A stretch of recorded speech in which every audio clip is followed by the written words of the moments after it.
Pagkudataya Sikat sa po kanta. Ni? ang sugid at may wawang dako kayat da may dalanda ni Jesus laeng isut magterasa ken kinatag na hindi palagyan isut kagapang bendisyon na nawaswan ni Jesus laeng magterasa kanya kalime narag sa kapamilya sa nasa likwan Aluapiran yang kilabak na Diyos na ilangin Isul kukwada Ariak sarday Jesus laeng Isul magterasa ken kinatana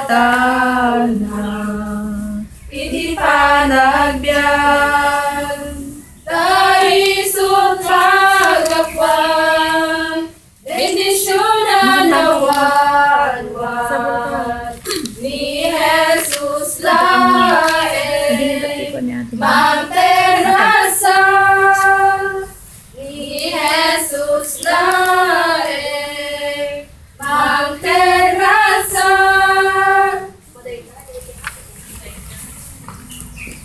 Isipan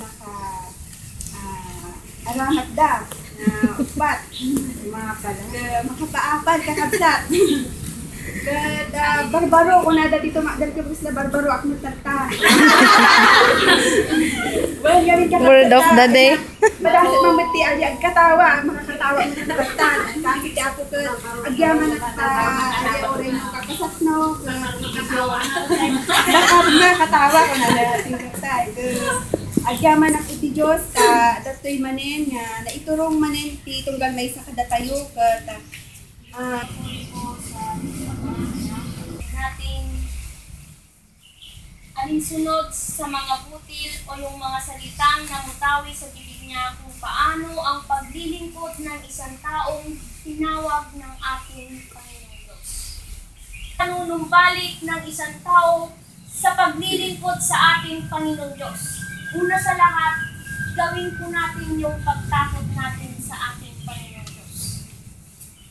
Minsan sa mga nangyayaring bagay sa buhay ng isang tao, nakikita natin o nagkakaroon tayo sa pag-iisip na yun kung minsan ang pag-iisip na yan, naghaka-haka din tayo natitisod.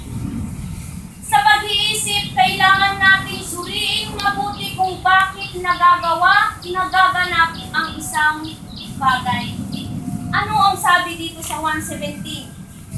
Napakinggan natin ang mga salitang ipinagkaloob sa atin o binigay sa atin ng ating Panginoong Diyos at ating tinanggap at pilit nating ilapit ang sarili natin sa ating Panginoong Diyos. Paano kaya natin mailapit? Alam nating lahat na ang ating Panginoong Diyos may isang ibinigay sa atin upang manumbalik tayo sa Kanya. Alam na natin lahat ang ating Panginoong Jesucristo. Siya ang naging dahilan para tayo ay mulit-muling bumalik sa ating Panginoong Diyos. At nang tinanggap natin yan, madaming mga bagay ang nangyayari sa atin. Ngunit ano ang sinabi ng ating Panginoong Diyos? Kunin ko po yung isang kasulatan dito sa 1 natin na lahat ng bagay na ginawa ng ating Panginoong Jesucristo nang siya'y nasa lupa, yun din ang ginagawa ng ating Panginoong Diyos na Ama. Sa makatuwid natin ipakita sa ating Panginoong Diyos kung sino talaga tayo. Sa